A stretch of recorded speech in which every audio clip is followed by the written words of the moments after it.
नमस्कार, मैं Arvind Yadav, APS classes Kurwar Sultanpur से बायोलॉजी जोन।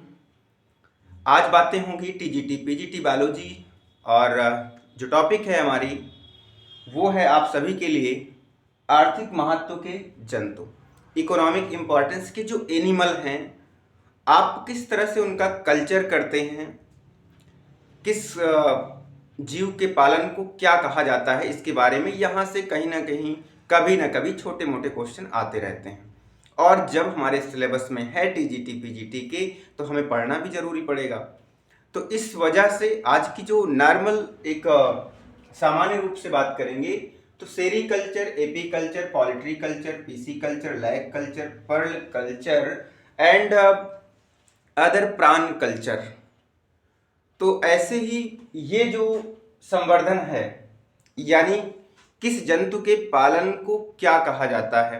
अगर हम बात करें मधुमक्खी पालन की, रेशम कीट, लाख कीट, मुर्गी, टर्की या बत्तख, इन सब के पालन को क्या कहा जाता है, तो हम ये समझेंगे कि जो ये सारी कल्चर हैं, इन कल्चर के बारे में थोड़ा सा नॉर्मली आज जो हमारी टॉपिक है, जैसे बात आ रही सेरीकल्चर, तो सेरीकल्चर को रेशम कीट का पालन कहते हैं, यानी रेशम कीट, तो यानी जो मखमली रेशम बनाया जाता है, रेशम पालन को या रेशम की कीट पालन को आप लोग क्या कहते हैं, सेरीकल्चर कहते हैं। जिसमें आपने शायद बाम्बिक्स मोराई का नाम बहुत ज़्यादा सुने होंगे।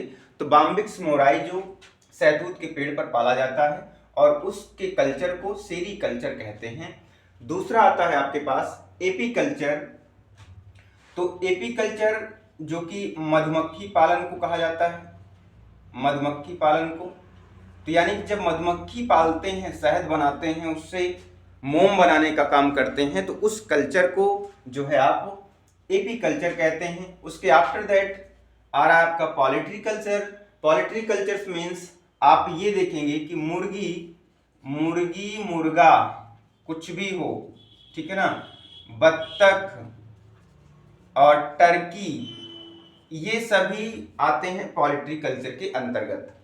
तो मुर्गी पालो तब भी, मुर्गा पालो तब भी, बत्तख और टर्की, ये सभी जीवों का जो पालन होता है, उससे आप नए नए प्रोडक्ट, मतलब उससे जो प्रोडक्ट निकालते हैं, उसका व्यापार करते हैं, तो उस कल्चर को पोल्ट्री कल्चर कहते हैं। इसके आफ्टर दैट आप आते हैं PC culture. PC culture means you can say जो फिशेस हैं, यानी फिश कल्चर, तो मछली पालन को आप ये कहते हैं, यहाँ पर इसको मछली पालन जो है, आप मछली पालन को पीसी कल्चर कहते हैं, या फिश कल्चर भी इसको नॉर्मली बोल दिया जाता है, फिश कल्चर।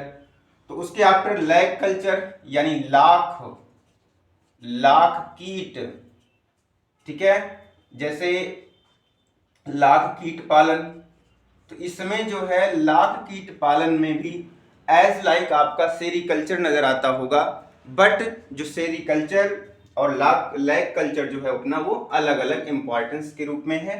अगला जो है आपका पर्ल कल्चर। पर्ल से आपको समझ आ रहा मोती, तो मोती उत्पादन में या मोती संवर्धन, ठीक है, जहां पर पिंगटाड़ा का यूज करते हैं, पिंगटाड़ा वल्गैरिस, ठीक है यहाँ पर। तो ये एक लास्ट आपको अगर दे दें प्राण कल्चर।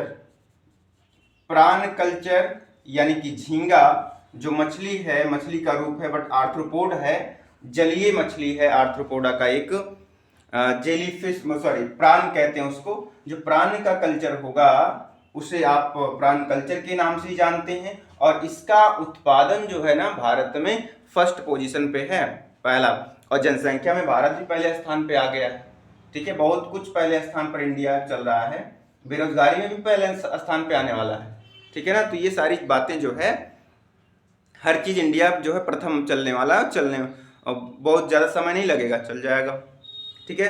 तो मुझे लगता है ये सारी बातें आपको समझ में आएगी। तो ये जो टॉपिक है हम लोग टीजीटी पीजीटी के लिए, और यहाँ से क्वेश्चन बनेंगे, इस चीज़ को हम आगे इसके बारे में, इसके एग्जाम्पल को लेकर के, इसमें क्या क्या कौन कौन से जीव किसके अंतर्गत आते हैं उसके बारे में चर्चा करेंगे।